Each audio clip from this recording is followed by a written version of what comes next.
Vinicius agua. Listo. Luego este muchacho es el mago, padre. Dile que yo me coja eso. Decirle como que ya que pues, le puede dar paso. Sí. Jimmy. Ya. Listo para que le demos paso. Dale paso y listo. Para nosotros dale.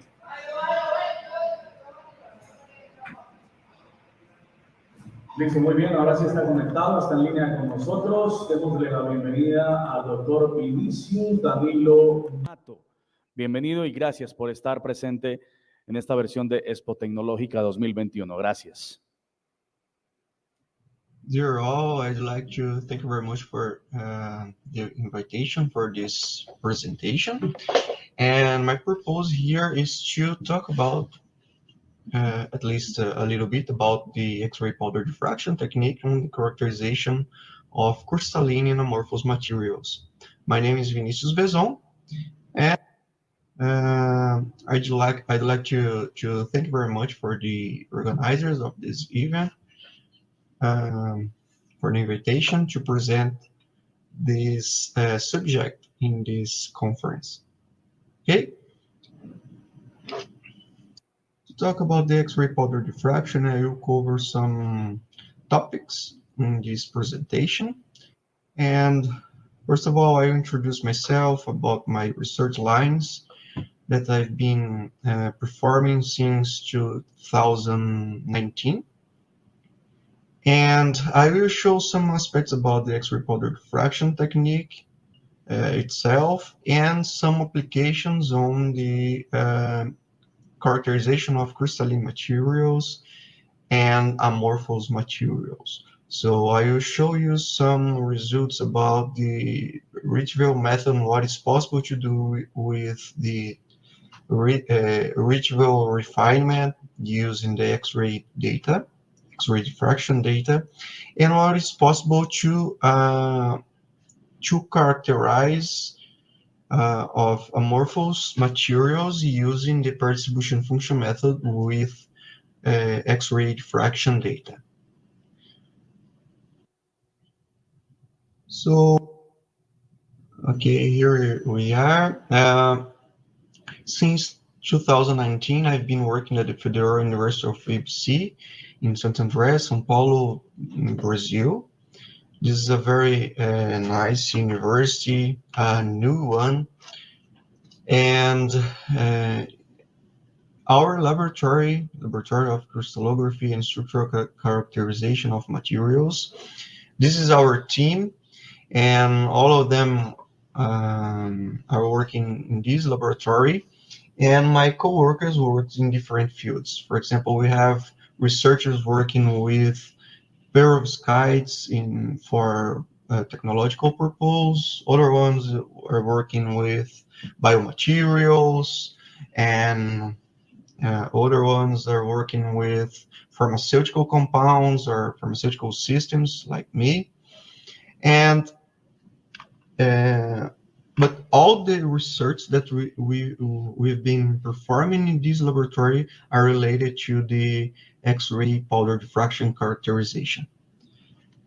And in this lab, we have a high resolution diffractometer that works with copper radiation and molybdenum radiation. We have two machines that work with different radiation energies. And because of that, because they are a high resolution in different energies, we can perform several kinds of works or research that are related to structure determination, phase quantification, and PDF method and analysis for amorphous materials, nanocrystalline materials, and so on. Okay, and if you want to know more about our laboratory, you can access our website or even to use the QR code, and there you find out more about our research lines and publications. Okay. And actually, I've been working with some kind of systems to increase the drug solubility. So in my recent work, I have the flubendazole, that is a drug, pharmaceutical drug. And my proposal is to include or to insert the flubendazole in different polymeric metrics, and through the X-ray powder diffraction analysis using the PDF method, I've been trying to analyze and understand how interactions is possible between the possible metrics and the drug, to evaluate which one is better for our purpose, that is related to increase the dissolution rate of this system.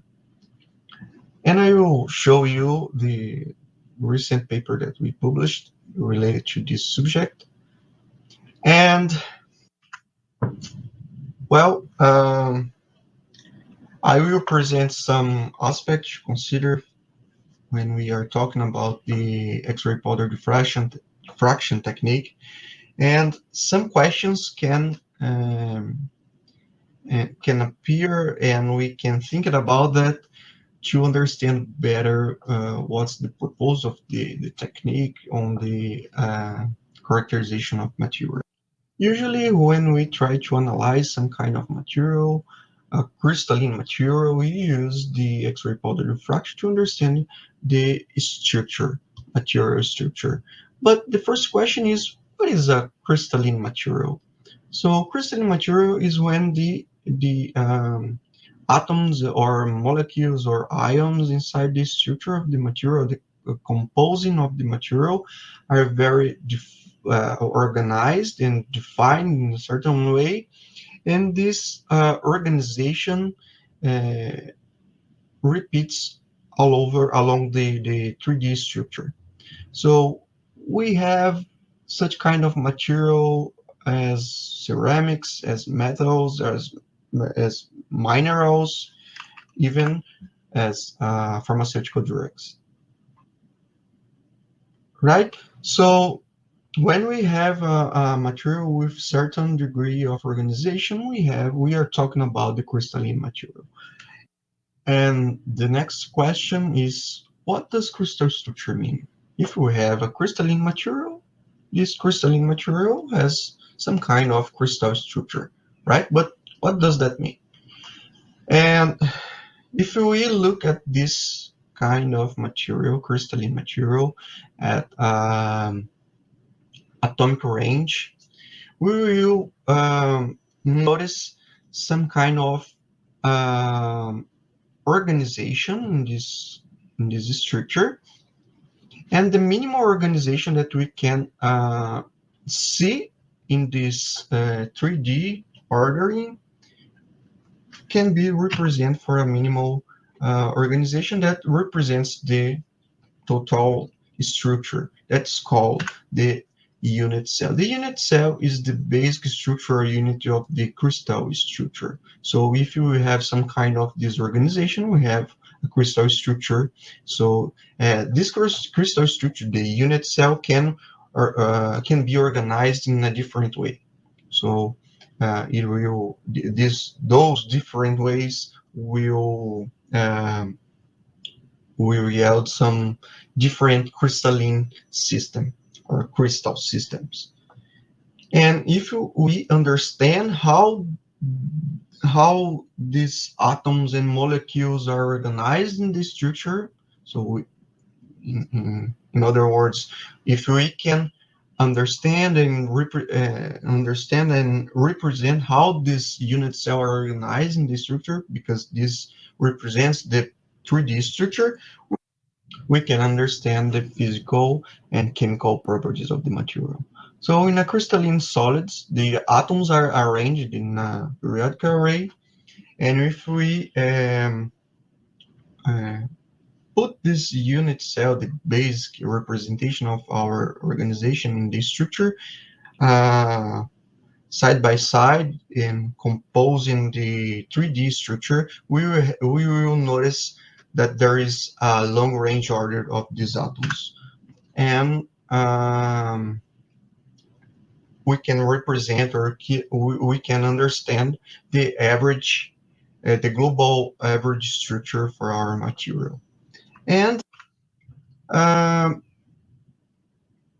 if you look at this unit cell and we put one unit cell side by side to another one, and we compose our 3D structure, we will see that some regions in this structure will have the same characteristics in terms of the density of atoms, and we will have what is called the crystallographic planes.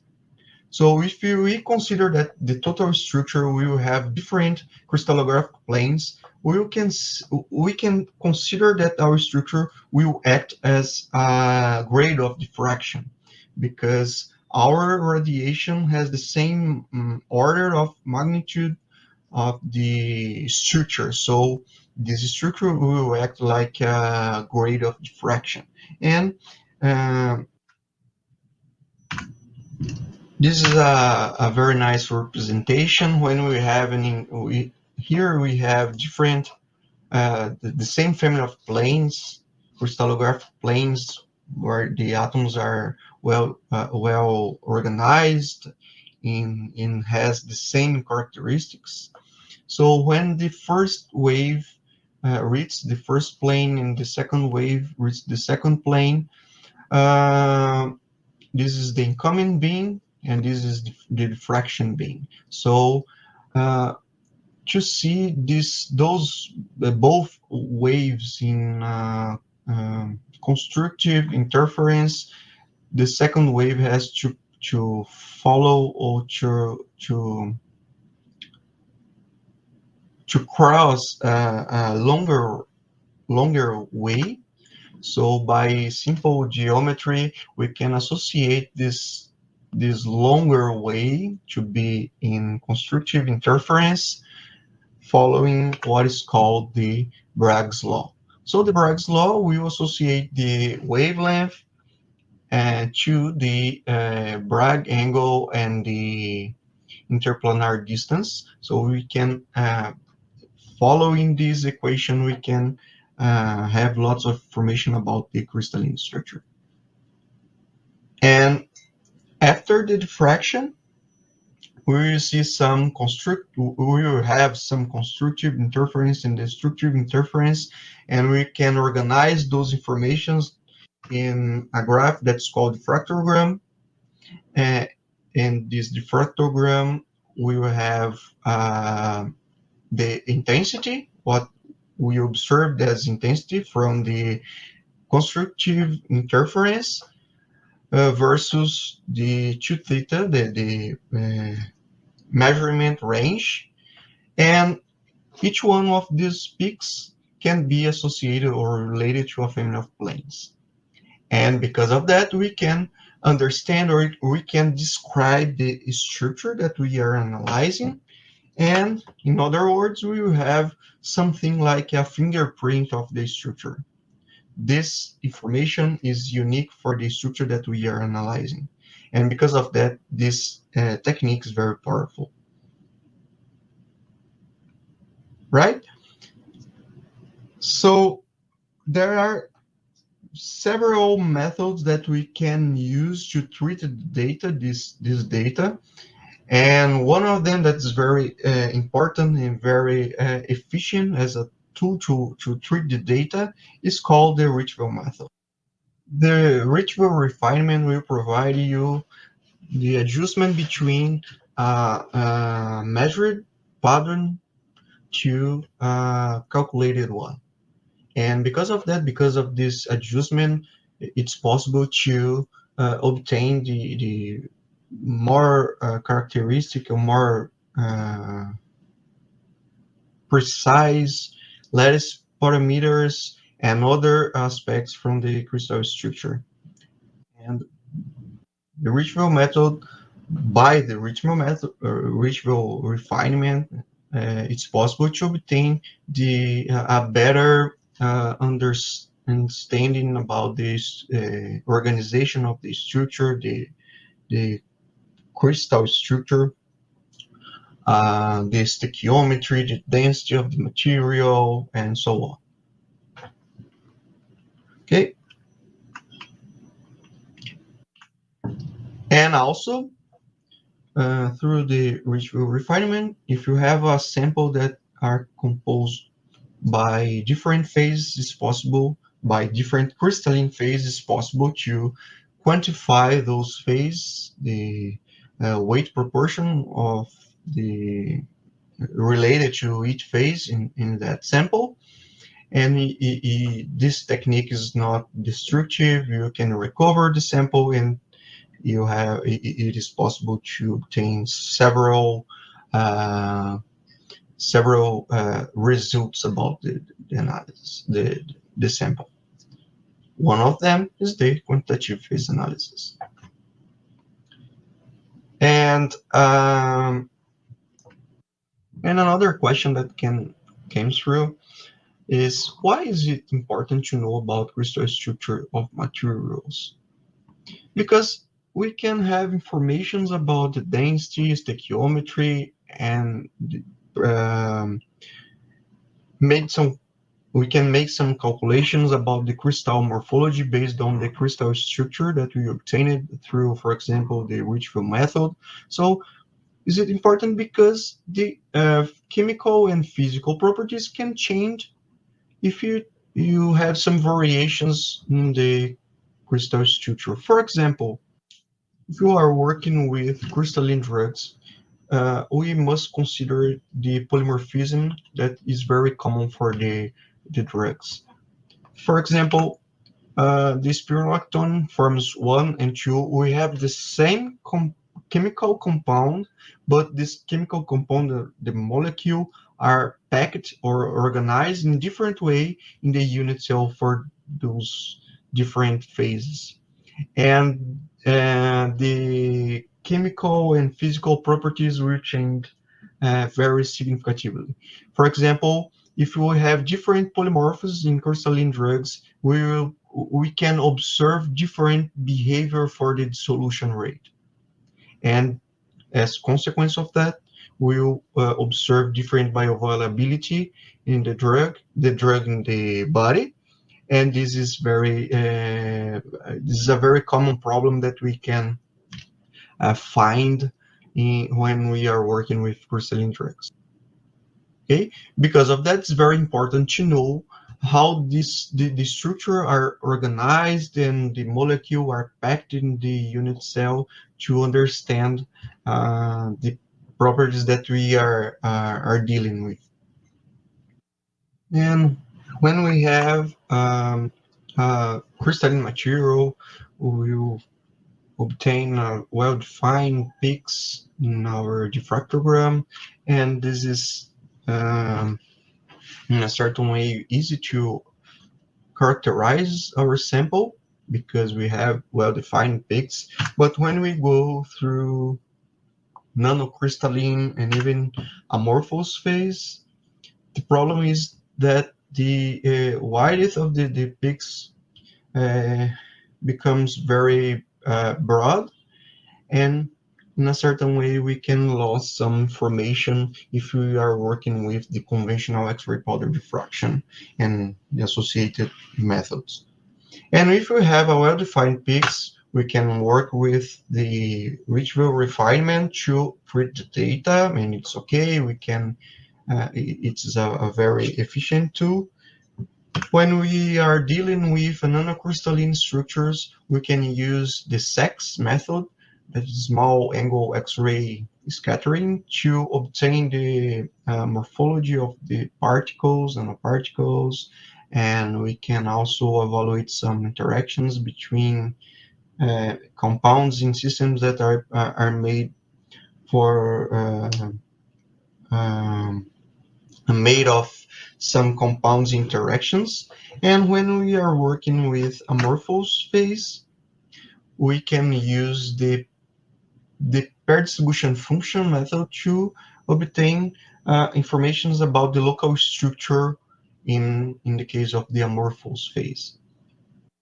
And so if you have a crystalline material, it's okay. We will find a well-defined peaks, and we can understand the structure, and we can analyze the structure, it's okay. But the problem is when we have an amorphous phase, the conventional fracturogram won't have specific peaks that we can associate to the structure. So in this case, how can we treat the data? So we can combine, or we can obtain the Bragg information from the structure when we are working with ordered structure or some local ordered structure. It's called Bragg information. And when we have distortions in the lattice that we have in our structure, those scattering is called diffuse. And if you put together all those informations, ordered and disordered information, we will have what is called total scattering. And with some mathematicians, some calculations, we can obtain the what is called the pair distribution function method. And in the right way, we can obtain this pattern and understand the local structure that we are working with. And the PDF provides us the informations about the distance between atomic pairs. So we can, in this way, we can describe the main contributions in terms of distance, and we can understand the local structure, and because of that, we can apply this to crystalline materials as well as amorphous one. And this is an example of a pattern for nickel compound. It's an organic crystalline structure. And in this case, to represent what's possible to obtain with the PDF method, we have a distribution of distance between atomic pairs inside our structure. So the first peak in this case can be related to these positions, and the second peak to atoms in those positions, and so on. And we can describe all the possible position between the atoms. And we go through more complex, and if we are working with more complex compounds, for example, organic compound related to the pharmaceutical drug, for example, this is an example of a crystalline one. We also can obtain several types of information. For example, atomic pairs, the average separation is related to the distance between atomic pairs and can be related to the interactions or bonds between atoms. The integrated intensity can be related to the coordination number between atomic pairs, and the width of the peaks can be related to how strong can be the bonds between atoms in such regions. Okay, and for example, if we're working with, if we are looking at the distance between 1 to 4 angstroms, for example, usually this region is related to the intermolecular distance, which means distance inside the molecule that we are analyzing, and we will find distance related to, especially to distance related to aromatic rings or carbons inside the aromatic rings. And because there are very strong bonds in aromatic rings, for example, covalent bonds, we will see very narrow peaks. In region between 4 and 6 to 7 angstroms, we are looking at the distance related to intra plus intermolecular distance. So this is information from molecule as well as information from the distance that we will find in between molecules, and in this case, as we are working with crystalline compounds, we will see distance related to the coherence for the structure, which means the distance related to the three-dimensionality of this structure. And for further distance, further than 8 angstroms, we will find intermolecular distance that is related to weaker bonds that are responsible to organize the molecules, or to pack the molecules to organize the crystalline structure. And because of we are working with weaker bonds, the width of the peaks are very wider. Okay, and with this technique, we can we can apply this technique for crystalline as well as amorphous compounds to understand the local structure. This is a very powerful method to understand all the informations about or related to the local structure. And let me talk about a little bit about some applications using the X-ray powder diffraction in materials characterization. In this case, the crystalline materials. The first example I'd like to show you is the work that we performed using the X-ray powder diffraction to study CCTO ceramics and the influence of the oxygen proportion during the synthesis in the influence on the stability, the crystal structure, and the microstructure of this kind of ceramics. We also use different analytical techniques, but the main application, the main study was performed using the X-ray powder diffraction and the retrieval method. And we each one of these samples was obtained with different partial oxygen pressure, and what we could obtain as a result is that the lattice parameters changed with the oxygen partial pressure, as well as the phase density, and we could evaluate how what was the variations during the synthesis, changing the oxygen partial pressure, and what we obtained is that CCTO is stable above 7.5% of oxygen partial pressure, and also we could evaluate how the stoichiometry changed with the variation of the oxygen during the synthesis.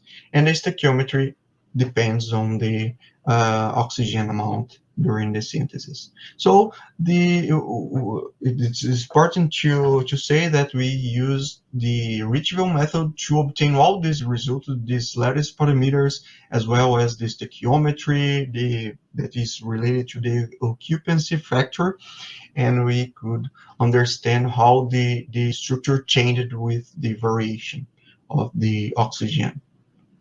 Okay, another work that is very interesting, and we use the ritual refinement for these crystalline materials, was we tried to investigate or to understand the effects of the pressure-assisted heat treatment on the photoluminescence properties of alpha bismuth oxide.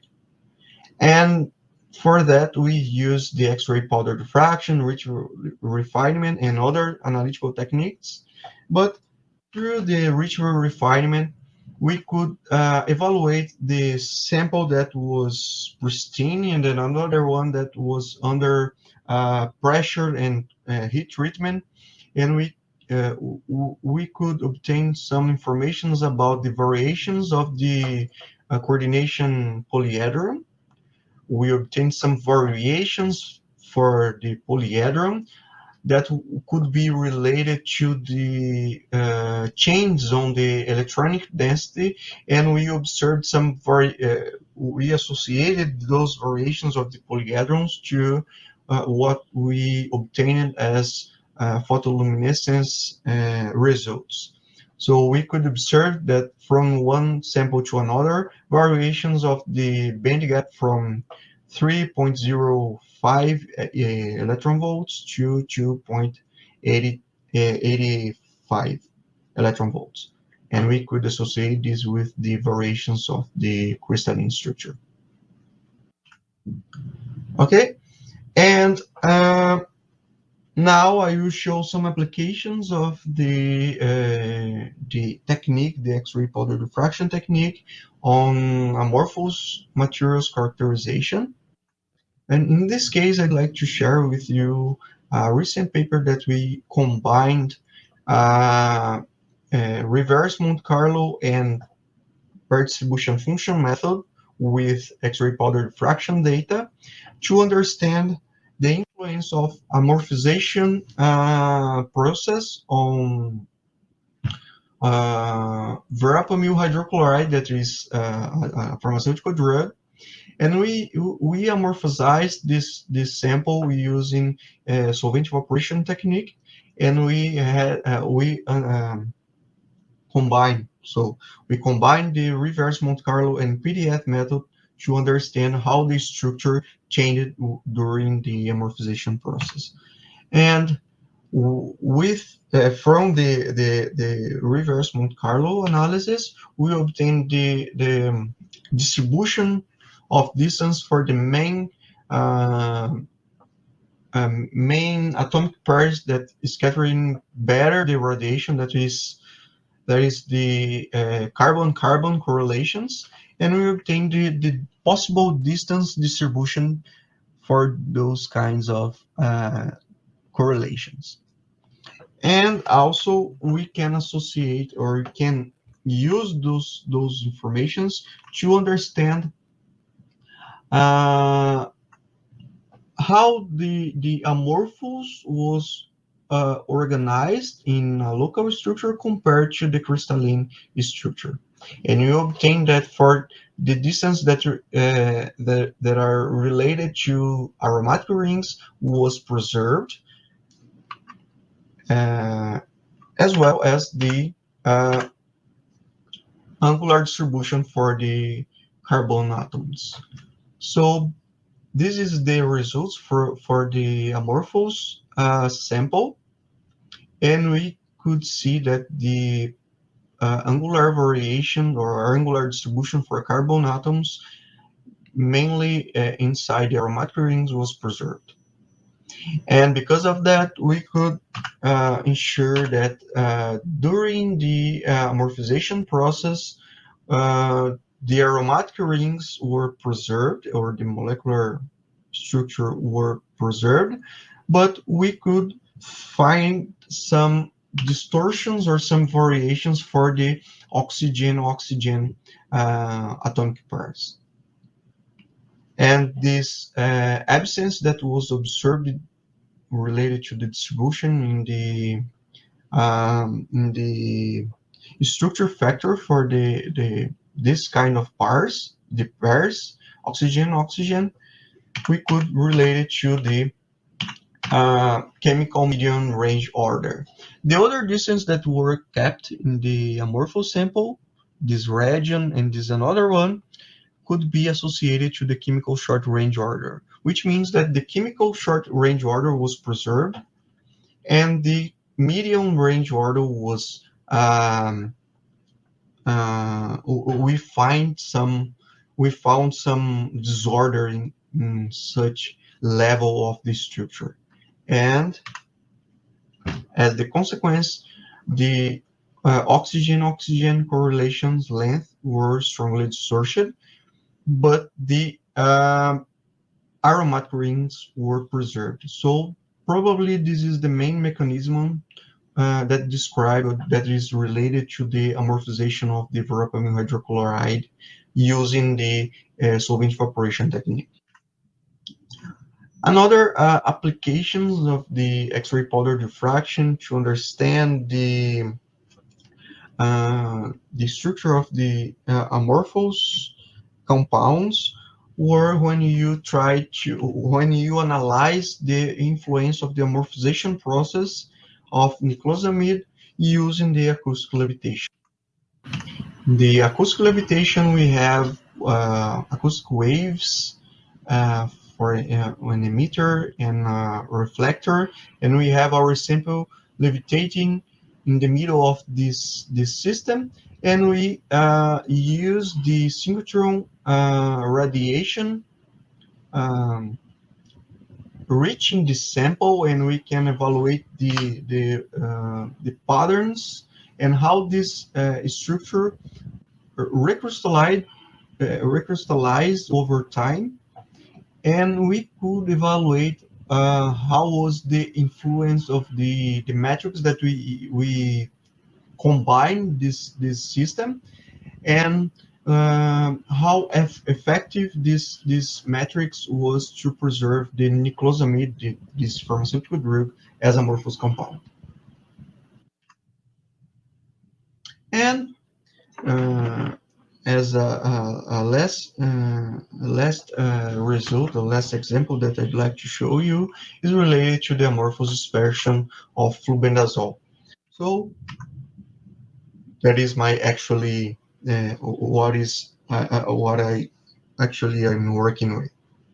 So I had the flubendazole, that is very interesting pharmaceutical drug, but this drug has low solubility. So we had to include this pharmaceutical in some kind of matrix to obtain an increase of the dissolution rate. So we tried three polymeric matrix related to the hyperomylose material, and we use the X-ray powder diffraction data, more specifically the differential pair distribution function method, to extract the possible regions inside the structure that can be associated to the possible interactions between the drug and polymeric matrix. In this case, we observe the difference between the three matrices that we use to load our drug, and those difference in distance between the three systems obtained could be related to the possible interactions between the drug and the polymer. And with those results, we could evaluate which one of these metrics was better to keep the drug in the amorphous state. This is a very interesting analysis, and actually we are trying to apply this kind of methodology for systems that are composed of inorganic compounds. For example, silica and nanoparticles. We are trying to apply this methodology to extract the possible interactions between the compounds in such kind of systems. So I'd like to thank you very much for the invitation for this this event. I'd like to thank the Pascual Bravo institution for the invitation. And also, I'd like to thank our financial support for the FAPESP, that is our financial agency, and our laboratory. And if you want to know more about our research lines, you can access our website. And thank you very much. And if you have some questions, you can send me some your doubts, and it will be a pleasure to contribute with something. Thank you very much.